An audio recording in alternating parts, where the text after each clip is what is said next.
بسم اللہ الرحمن الرحیم۔ ناظرین السلام علیکم، میں ہوں گل بخشال میں۔ آج کے کالم اور تجزیہ سے قبل درخواست گزار ہوں کہ میرا چینل قلم قافلہ سبسکرائب کر کے دوستوں کے ساتھ شیئر کریں اور چینل کی گھنٹی ضرور بجائیں تاکہ آپ کو حالات حاضرہ پر میرے تبصرے اور تجزیے کے ہر ویڈیو ملتی رہے۔ بہت شکریہ۔ پیش خدمت ہے آج کا کالم بعنوان موسم تبدیل بھی ہو جایا کرتے ہیں۔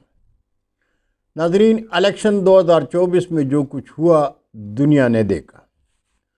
فوجی افسرشاہی کو دنیا نے آئینہ بھی دکھایا اور دکھا رہے ہیں۔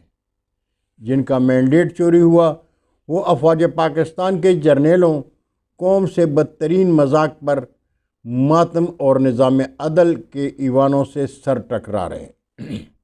یہ فیصلہ تو بہت پہلے ہو چکا تھا۔ بولنے والوں اور لکھنے والوں نے بہت پہلے لکھا تھا کہ مرکز میں مخلوط حکومت ہوگی، سندھ اور بلوچستان میں پیپلز پارٹی، پنجاب میں مسلم لیگ کے ساتھ مخلوط اور خیبر پختونخوا میں تحریک انصاف کی حکومت ہوگی۔ سامنے گزرنا تھا وہ تو گزر گیا، اب لکیر پیٹنے سے کیا حاصل؟ کون نہیں جانتا کہ جو کچھ ہوا سپریم کورٹ کی آشیرواد میں ہوا۔ الیکشن کمیشن کے کردار پر ماتم کیوں؟ وہ حلف کے غلام نہیں، فوجی افسرشاہی کے غلام ہیں۔ جتوائے جانے والوں کے چہرے پر لکھا نظر آ رہا ہے کہ ہم جیتے نہیں، قربانی کے بکرے بکریاں ہیں۔ ہمیں جتوایا گیا ہے۔ جہاں تک قومی اور خاندانی خون کی غیرت کا سوال ہے تو ہر کوئی عمران خان نہیں ہوتا۔ صدر پاکستان نے عمران خان کو پیغام بھیجا کہ میرے پاس اختیار ہے، ایک حکم سے آپ کی تمام سزائیں ختم کروا سکتا ہوں۔ تو جواب میں عمران خان نے کہا میں میاں محمد نواز شریف نہیں۔ عمران خان نے ذوالفقار علی بھٹو کے وہ تاریخی الفاظ دہراتے ہوئے کہا میرا جینا مرنا پاکستان میں ہے۔ میں اڈیالہ جیل میں زندگی گزار لوں گا لیکن اپنے چاہنے والوں کے اعتماد کو دھوکہ نہیں دوں گا۔ ناظرین، ایسے ہوتے ہیں قومی لیڈر جنہیں دنیا سلام کرتی ہے۔ امریکہ میں 2 درجن سے زائد اراکین کانگریس نے صدر جو بائیڈن اور سیکرٹری خارجہ انٹونی سے تحریری طور پر مطالبہ کیا ہے کہ وہ پاکستان میں بننے والی نئی حکومت کو اس وقت تک تسلیم نہ کریں جب تک عام انتخابات میں مبینہ دھاندلی کی تحقیقات نہ ہو جائیں۔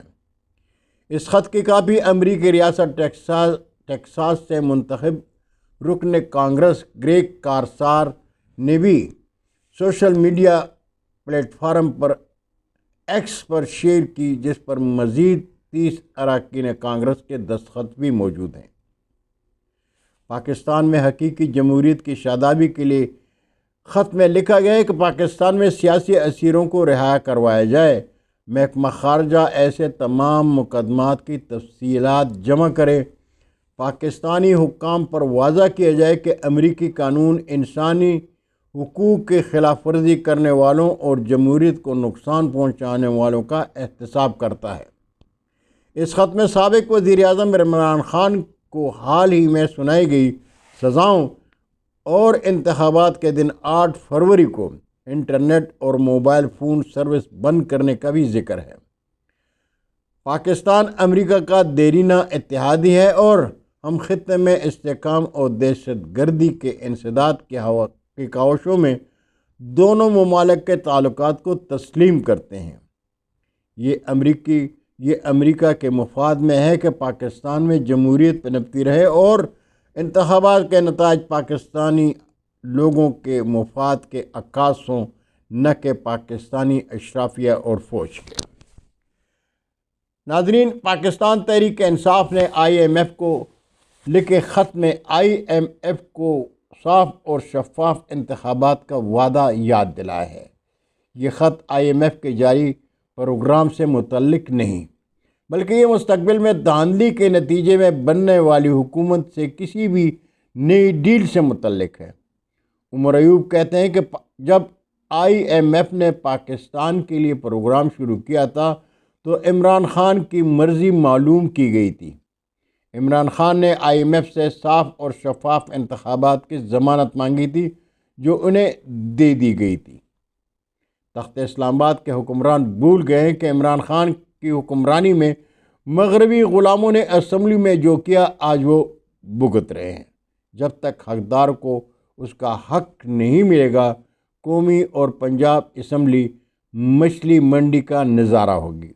دنیا یہ نظارہ دیکھے گی اور پاکستان کا سر شرمندگی سے جھکا رہے گا۔ آج سچائی کی زبان اور حق کے علمبردار قلم کی صفائی پر اپنے دیش کی زمین تنگ ہے، لیکن اختیارات کے نشے میں مدہوش خود پرست بھول گئے ہیں کہ موسم تبدیل بھی ہو جایا کرتے ہیں۔ سرزمین پاکستان سے محبت کرنے والے اہل زبان اور اہل قلم ظلم و جبر کی حکمرانی میں زبان اور قلم کو لگام کیسے دے سکتے ہیں؟